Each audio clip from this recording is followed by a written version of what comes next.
Hello, I'm Jerry Crosby, and I'm here today with the Chico Steak Life Sketches webcast, and I'm excited to be interviewing Danielle Chimal. So, Danny, it's so good to have you here, and it's nice to be creating a new friendship with you because I did not know you before, but you are kind of on an exciting and unusual pathway for most young people.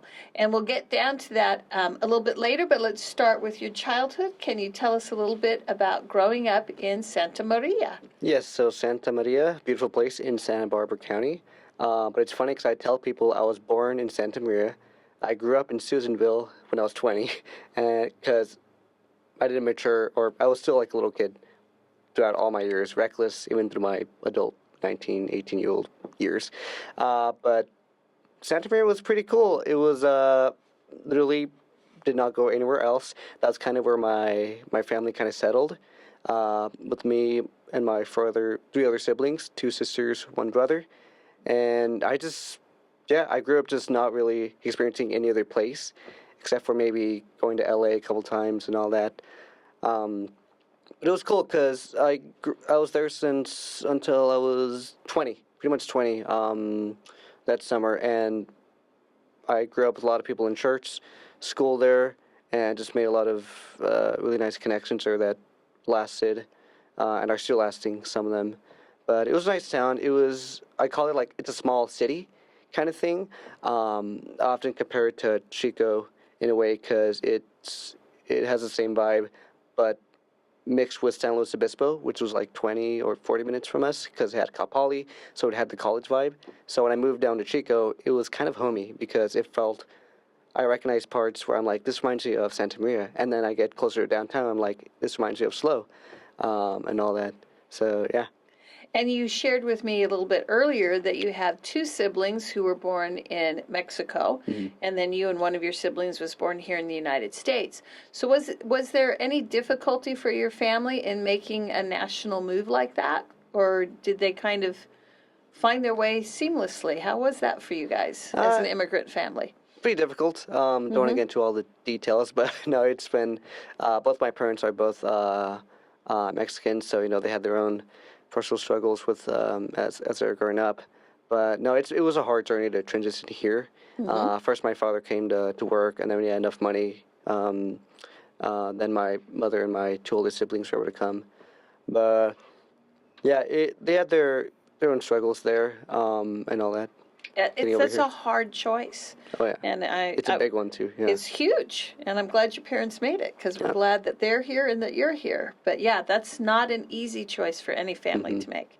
And then you said you guys moved from Santa Maria to Susanville. Yeah. Which is a completely different place and a completely different culture. Different environment. What was that like for you? So that one was only me. Actually, no, technically my older sister. So my oldest sister, her name's Kenya. She's the oldest out of all of us. Her and her family moved to Susanville. I forgot what year, but they've been there for, I think, 9 years now. And it was pretty cool. The first time I went to visit, it was something I never experienced before. It was a small town, very tight with the community there.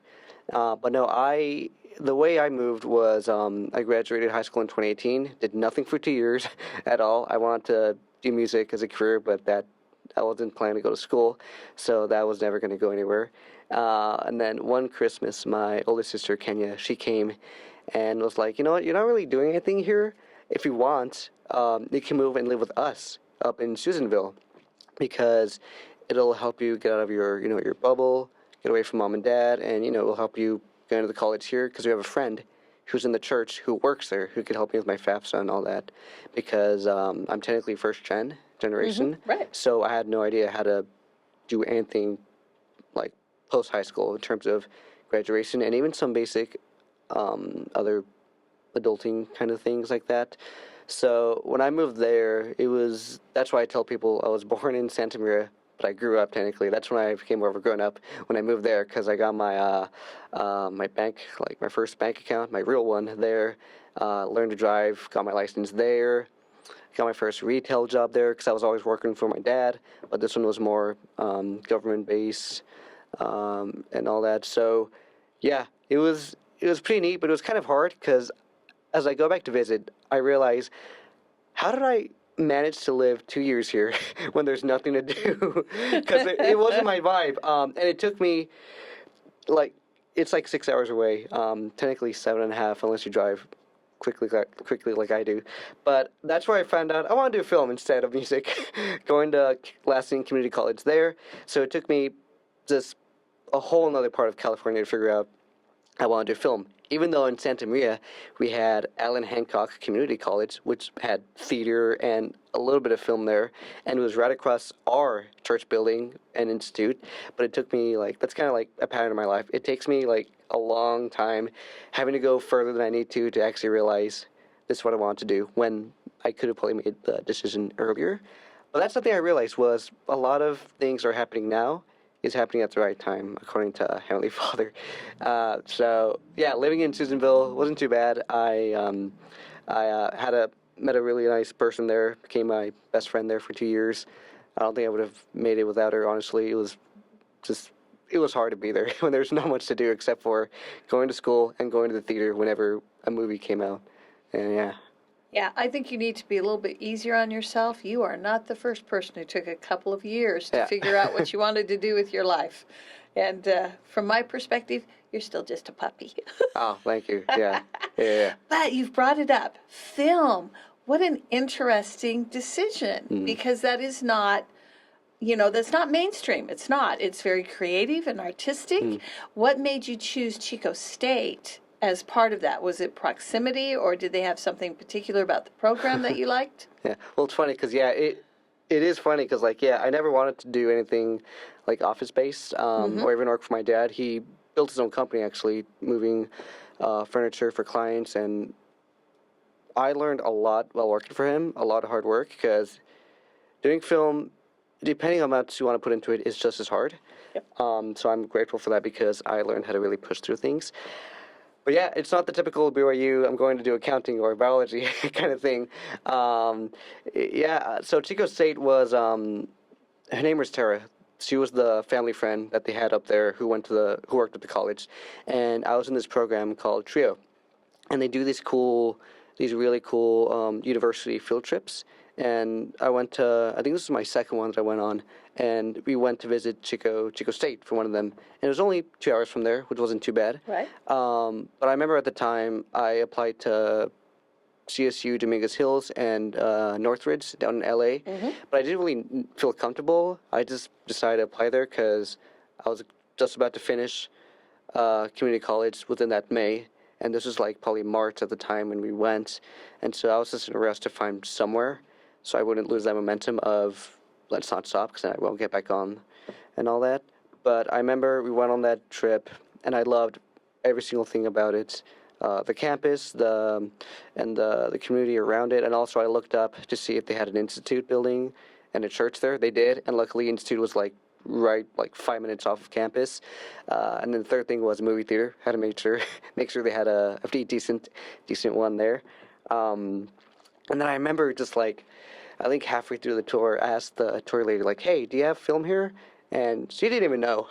So I'm oh, okay, well, there goes this place. And then I just remember at the very end, and me and Tara both have different memories on how this came to be, so it's pretty fun to get her opinion on it, because the way I remember it was in our car ride back, I think we went back to Susanville after that. I remember just thinking, I'm just going to look it up on my own, one last time, let's see. So I got my phone out, went to the Chico State website or catalog, and I put in film, and they did have it.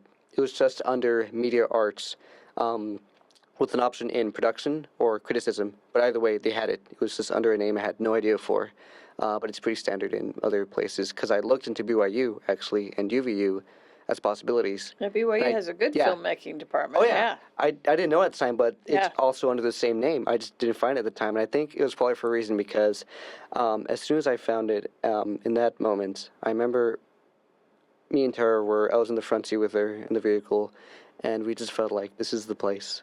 And that's kind of how I chose Chico, pretty much Chico State in general. Yeah.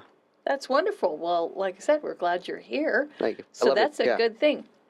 Now, you brought up film, and you kind of said to me before that you're in lots of different areas of film. Yeah. What are you into, the writing, the directing, the acting, the stunt work? Tell us a little bit about some of your adventures So I in narrowed it filmmaking so far. I narrowed it down. Pretty much in order, it'd be stunt performing, directing, and then writing. Those are like the main three that I really want to pursue professionally and all that. But when I first came in, everything just kind of like excited me. I wanted to learn editing, even producing, and then some acting as well. I I chose to minor in acting in theater, I think within my second year, mainly because as a director, I want to learn how to actually speak the language of an actor, Right.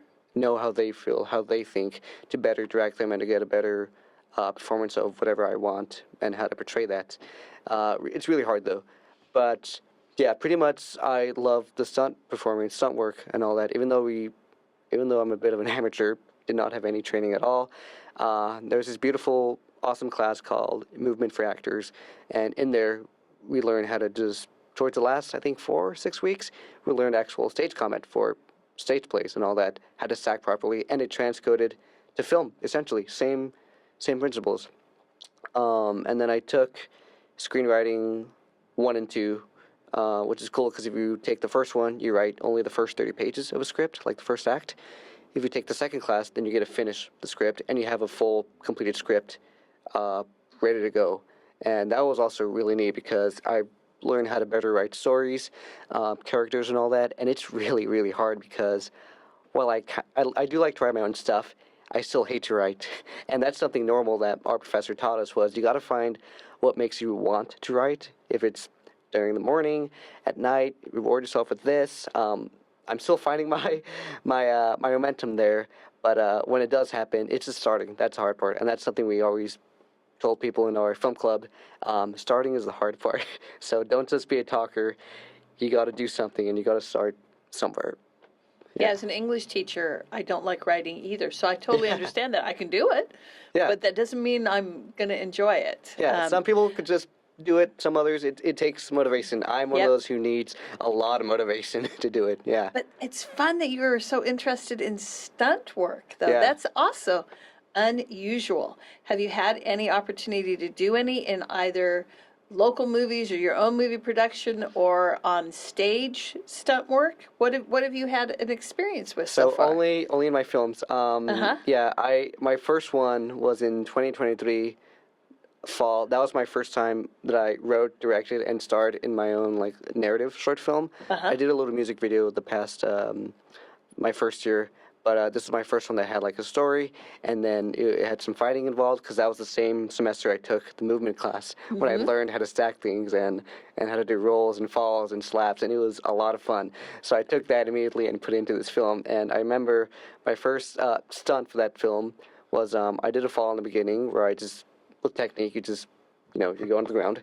But there's a scene later where my character gets kicked in the face, and we tried doing this safely where we stack it properly, but it just didn't look right.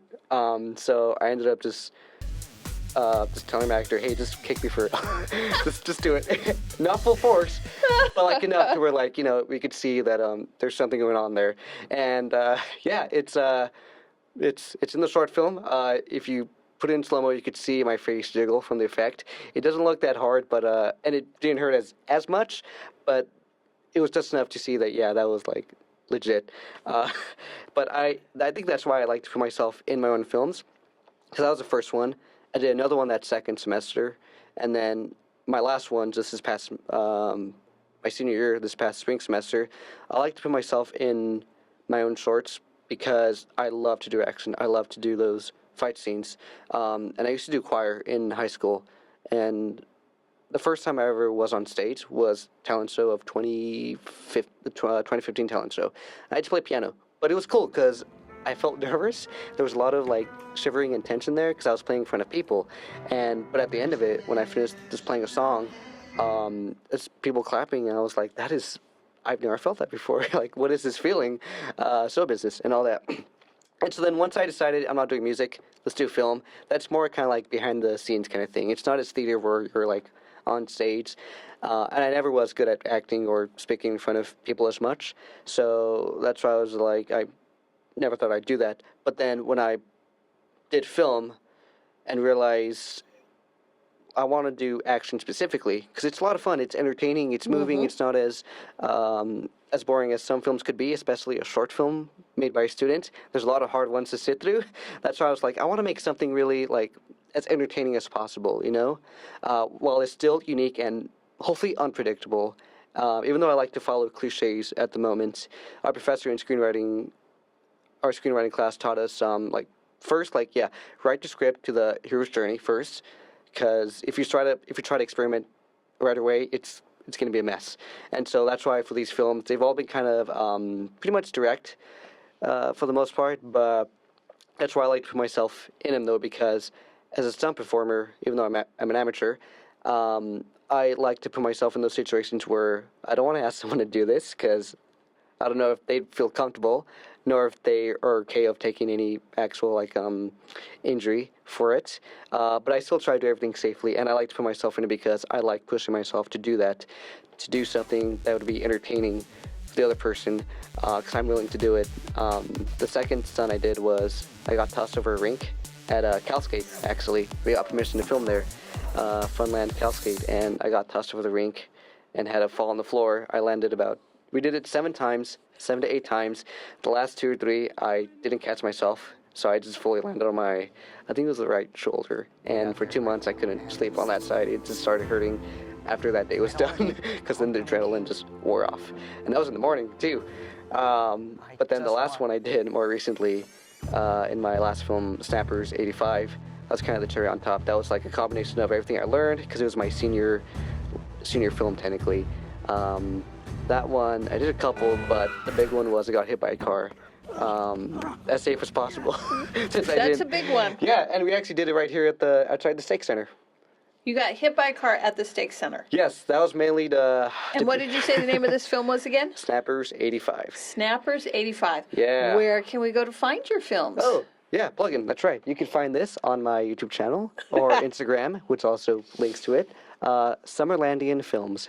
Yeah. Sunderlandian? Sorry, I lisp a lot. Summerlandian Films. Summerlandian. And that's all one word? Yes, and then films comes second. Okay. Summerlandian Films. Summerlandian Films on YouTube. Or Instagram. It's the same name for both my tag and YouTube. Right. I'm still learning how to say it myself. Yeah, it's a long word. Yeah. But I love that. Long one. So But we'll yeah, have to that was go fun. look up some of your films. Thank you. Maybe we'll clip some into this production. Ooh. Wink, wink, Steve. Yeah, he's nodding. Yeah. We just broke the fourth wall. There you go. It's okay. So that's so exciting. And what's your genre? Action. Oh, 100% action. Action serious? Action comedy. Action thriller? Action romance. comedy. Action adventure. Okay. Pretty much those ensemble. Just as long as there's some yeah. action in there someplace. Oh yeah. The only one that wasn't really action was I did one my senior year fall semester. It was more of a sci-fi drama kind of thing. And I wasn't in it, but it was something I wanted to experiment with because it was different than the other ones. It was nice to take a break. But other than that, no, I love action films. And I remember as a kid, that was all I watched too. I loved superhero movies. I loved action films, whether it was like cliche 80s stuff like Rambo or stuff like Spider-Man, just anything that had superheroes in it mostly were my thing because I loved superheroes a lot as a kid. And I remember just one of my favorite childhood memories throughout was watching a lot of cheesy kung fu movies with my dad and all that because that's something we always loved to watch when it was like Jackie Chan or Bruce Lee reruns. It was just so silly to watch and we make fun of it and we still make fun of them together sometimes. And we watch a lot of current stuff that come out whenever I go to visit. Either he'll buy them or I'll buy them and I'll be like, hey, let's watch this because they're just fun and we like to make fun of them together. But sometimes we're like, wow, this is so cool how they did this. And I think that's why it kind of steered me towards action because it also is pretty sentimental in my heart. All those cheesy that's stuff. nice. Yeah. Well, anything with Jackie Chan's fun. And you said you're also a big Star Wars fan. Yeah. Because why not? Why if you're not? in the movies, you've got to be a and Star Wars fan. that was my brother mainly, but he got me into that. But You it's a little have to be. complicated now, but we Now, we don't have to talk about what's going on now. I with Star Wars. love your passion for what you're going to do, and I think that's exciting, and I'm sure that that's going to lead you to an incredible future. You said you've already helped with some church productions as well. Can you tell us a little bit about that? Yeah, I remember I told you that. So this was just recently, a week ago. I well, backtrack. When I first moved to Chico, I remember going to the YSA here. I told someone, yeah, I'm here majoring in film. He told me he knew someone in Utah, who was from here, and he's a producer at a company called Mystery Box, and they're a production company in Utah. And he gave me his number, he told me about me, and I remember we had it was like a 2 hour conversation the first time. But then we were always on and off. I would always on and off text him throughout my 3 years here. And then when I graduated this past May, I caught up with him again, saying like, "Hey, graduated. I made this film now. Did this, and I'm actually preparing to go on a mission."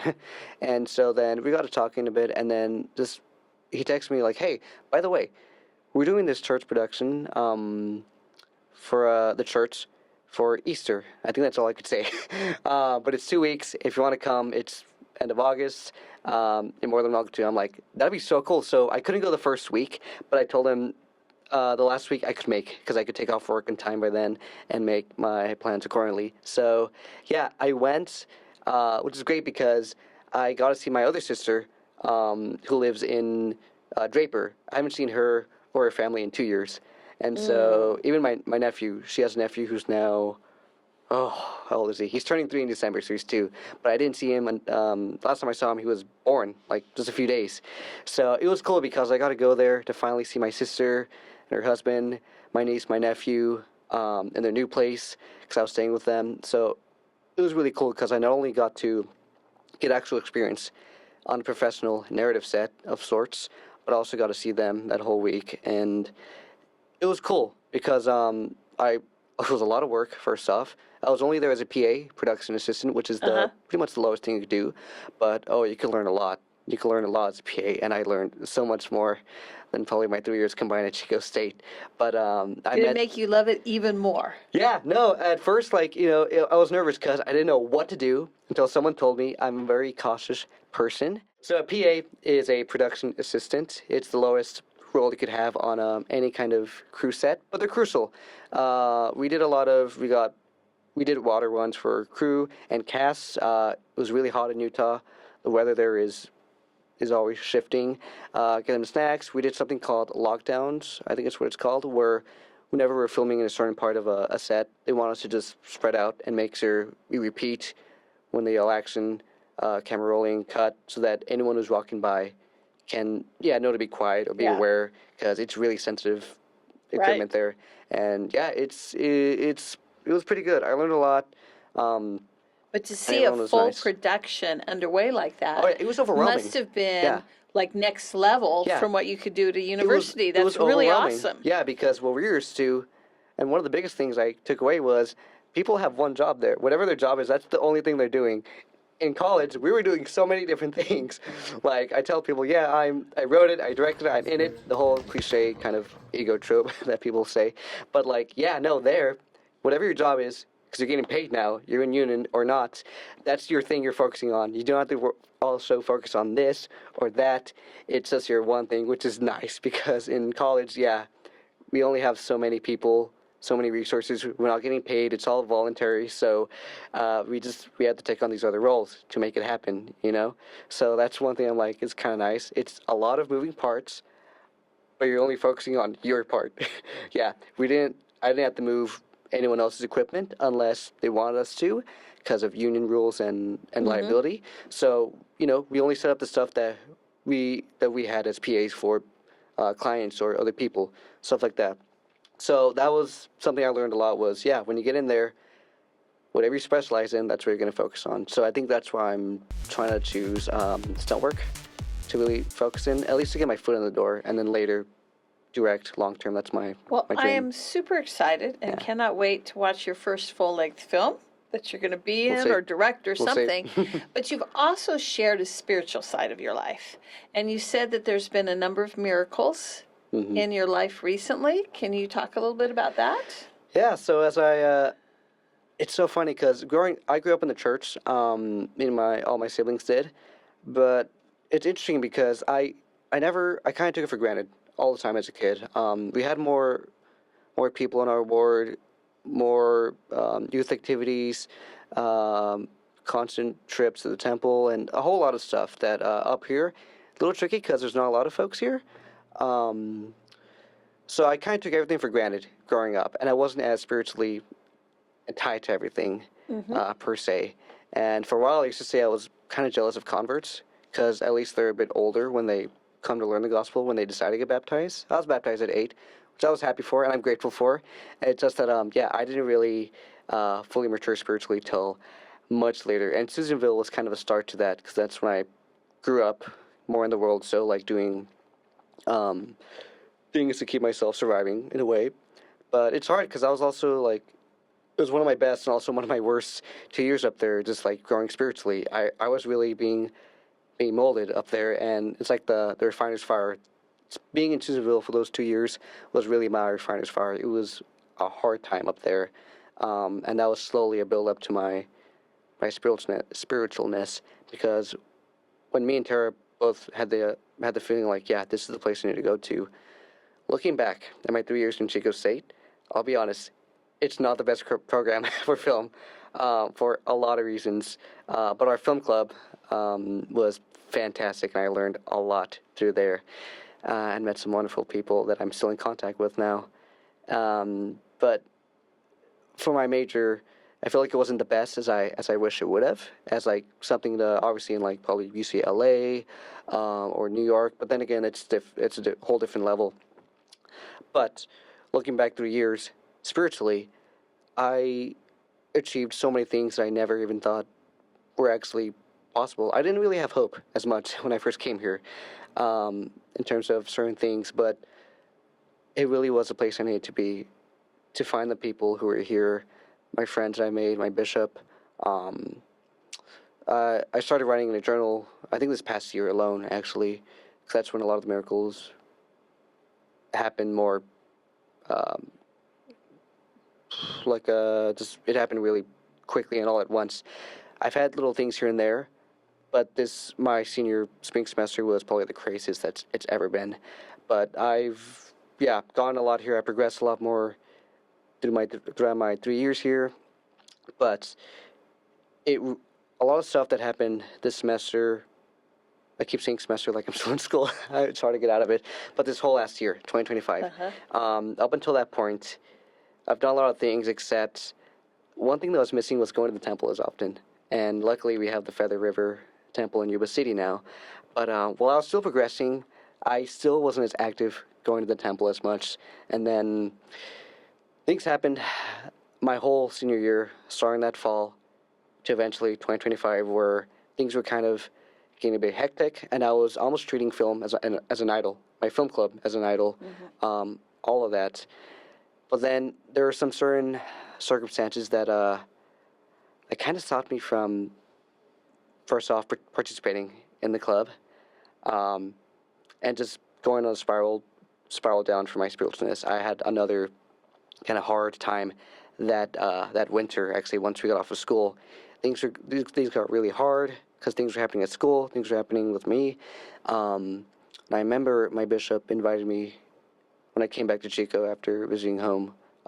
We have this key alignment session with stake leaders, and he invited me to go, and I said yeah. And I was so glad I did because I had 3 weeks I think to chicken out or to give the classic sorry I can't make it because of so and so. I had a lot of time, but luckily no. I was like, I'm going to this. If he thought of me, then okay, it's got to be for a reason. So I'm gonna go. And yeah, luckily I went with him and his wife. And I just remember I'd been to the temple only once before that, and that was an actual year ago in 2024 when I got endowed. And then I just haven't been able to go since. That second time, and I talked to Tara about this when I went to visit her, was weird because it was a different feeling. And she told me, well, you were like confused here the first time, especially since it was your first time going in a long time to the temple. God definitely prepared you this second time. And after that, things kind of like flipped on its head. I made a commitment to go once every week to the temple, and that was happening pretty consistently, and just I felt a huge difference in my life.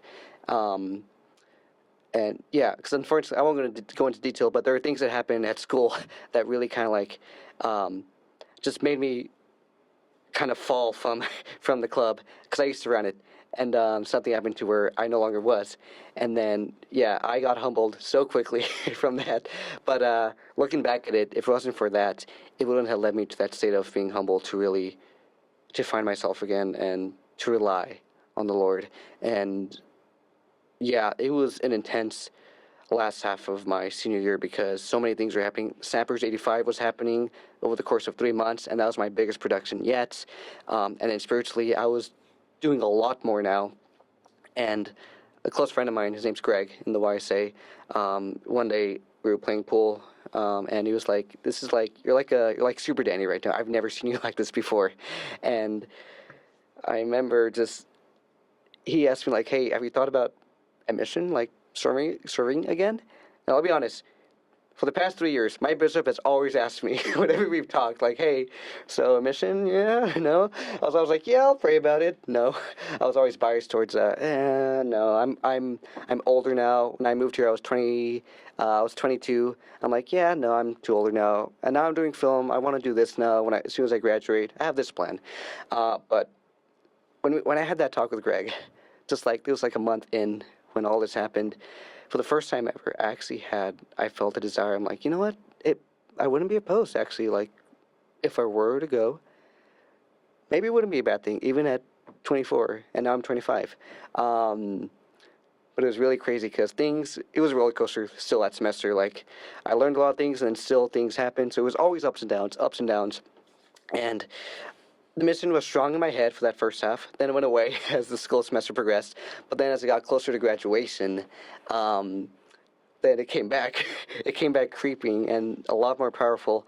But I was like, but then like I want to go to Stone Academy. I want to train because obviously when you look at me, you don't see stuff, man. So I have a lot of working to do. And I was like, yeah, I want to use what the 2 years could be for training to learn more in film, to intern, yada yada yada. But then another close friend of mine who just finished his mission last year came back, and on my birthday, we went and got dinner, and then afterwards I drove him home, and he spoke to me for like 2 hours about his mission, and I think that's when I was like, there's no coincidence. I think Heavenly Father is really having him talk about this, and I could feel something there, but I was still kind of iffy, and then once I graduated, it came on a lot more heavier, the thought of mission, question mark, and yeah, weeks go by, talked to my bishop a lot, and I remember telling him like, okay, if I get a clear answer, however, but if I get a crystal clear answer to go, then I will go. I don't want to do any guessing. I don't want to do any leaping of faith. You shouldn't and have all opened that door for Heavenly Father like that. He No. always walks through. No, because it kept creeping in. I'm like, okay, could that be that? And then one day, yeah, I won't say details, but it came crystal clear to me and my bishop. And then at that point, I was like, okay, now I'm going to prepare for a mission, and I'm going to put everything off for 2 years, but I know my next step. And to this day, it got really hard because after my last film, I couldn't premiere it at our film festival at school. I had my own premiere, gracefully from a couple at school who have their own little mini drive-in actually. But once that film went on YouTube, that was it. That was kind of my hype of like, this is what I like to do, marketing stuff for my film. But after that, even though I had the mission on mind, I was like, now I have nothing really to do. My 3 years here, I had a platform, I had friends. We were doing projects for school, for our classes, for our personal things for the club. And then when that happened, things got a bit rough again because I'm like, okay, well, I was putting things on hold for the mission because I was terrified to even contact like a doctor or a dentist because I didn't know where to start, and it's been years. So a lot of things kept creeping up to really procrastinate everything, and then I was in a real slump because then I had nothing to do, and I genuinely felt like I was back as an 18-year-old where I graduated high school. Once again, I'm not progressing, I'm not doing anything, and yeah, I got lazy again. But luckily, through my experiences here and my family and other people here, I finally got back on track, and yeah, confidently than ever, I'm more than happy that going on a mission is my next step. Even though I am 25, I had so many people tell me, well, it doesn't matter. It doesn't matter you're 25, you know? What matters is that you're ready now. Even though I wish I could have been ready at 18, by far means I'm so grateful that it's now, and I'm so grateful that I even have the chance to still. Well, thank you so much for sharing that with us. And I will tell you, it is my experience that the more you let the Lord into your life, the more the rest of your life shapes up the way it's supposed to be. So thank you for sharing your journey with us and your passion. And I'm super excited to see where your mission goes and where your career goes. So thank you so much for being with us, Danny. Yep, thank you for having me.